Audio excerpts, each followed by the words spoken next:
காவிரி உரிமையை மீட்கவும் விவசாயத்தை பாதுகாக்கவும் வலியுறுத்தி சென்னை சேப்பாக்கத்தில் விவசாயிகள் சங்கத்தின் ஒருங்கிணைப்பு குழு சார்பாக நடைபெற்ற உண்ணாவிரத போராட்டம் நிறைவடைகிறது. அதன் நேரடி காட்சிகளை பார்க்கலாம். நாத்தனார் என்று சொல்லுகிறோம். அது நாத்தனார் அல்ல, நாற்று அன்னார். ஒரு இடத்திலே பயிரிட்டதை எடுத்து இன்னொரு இடத்திலே வைப்பதன் பெயர்தான் நாற்று.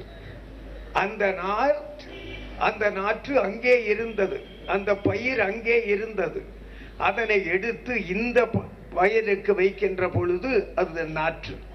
அதை போலே ஒரு வீட்டிலே பிறந்த ஒரு பெண் இன்னொரு வீட்டிற்கு வருகின்ற பொழுது அவள் நாற்று அன்னாள் என்றெல்லாம் தமிழிலே மிக சிந்தனையோடு காரியத்தை செய்தான்.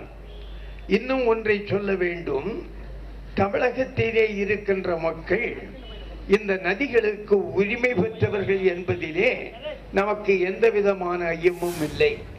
அதனாலேதான் இன்று நீங்கள் இந்தியாவில் இருக்கின்ற நதிகள் எல்லாம் ஒன்றிணைய வேண்டும் என்று சொல்லுகின்ற கோரிக்கை நமக்கு இருக்கிறது.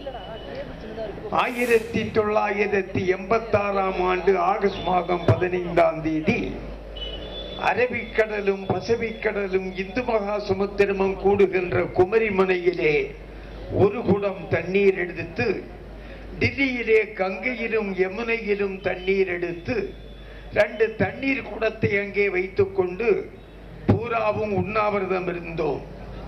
இந்த நதிகள் எல்லாம் இணைக்கப்பட வேண்டும் என்று.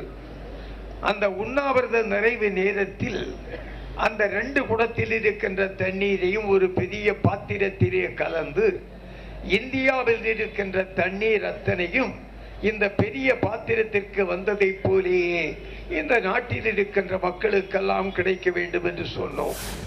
அப்போது விவசாயிகளின் உண்ணாவிரத போராட்டத்தை குமரி அனந்தன் முடித்து வைத்தார்.